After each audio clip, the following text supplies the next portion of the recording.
Subscribe to our channel by clicking the subscribe button. Click the bell button and enjoy the latest uploads from our channel. Now see question 27. Question में है construct a triangle ABC with base BC equal to 4.5 centimetre, angle B is equal to 60 degree and AB plus AC is equal to 7.1 centimetre. यहां पर आपको construction करनी है। आपको यहां पर बेस दिया हुआ है यानी एक साइड BC 4.5 सेंटीमीटर की, एक बेस एंगल B दिया है 60 डिग्री और बाकी दो साइड जो है AB और AC का सम दिया है 7.1 सेंटीमीटर। तो सबसे पहले कंस्ट्रक्ट कीजिए आप BC को 4.5 सेंटीमीटर की लाइन, ये कंस्ट्रक्ट हो गई। अब आप बनाइए एक एंगल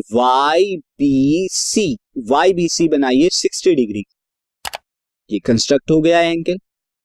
अब आपको क्या करना है, ये रे जो YB आपको दिख रही है इस पे आपको एक D पॉइंट जो है कट करना है। किस तरह से, इस D पॉइंट की लेंथ होनी चाहिए 7.1 यानी बाकी दो साइड के सम के इक्वल। तो ये आपने कट किया, ये BD की लेंथ 7.1 सेंटीमीटर है। अब आप यहां पे मैच करा दीजिए C और D को मैच कराया। अब आपको क्या करना है, बाइसेक्ट करना है परपेंडिकुलर बाइसेक्टर से इस CD लाइन को। तो इस तरह से आपने बाइसेक्ट किया। आप देख रहे हैं ये जो बाइसेक्टर है ये BD को कहां पर इंटरसेक्ट करेगा, जिस पॉइंट पे इंटरसेक्ट कर रहा है उसे A नाम दे दीजिए। ये अब मिल गया आपका पॉइंट A। इस A पॉइंट को ज्वाइन करा दीजिए C से, ये ज्वाइन करा दिया।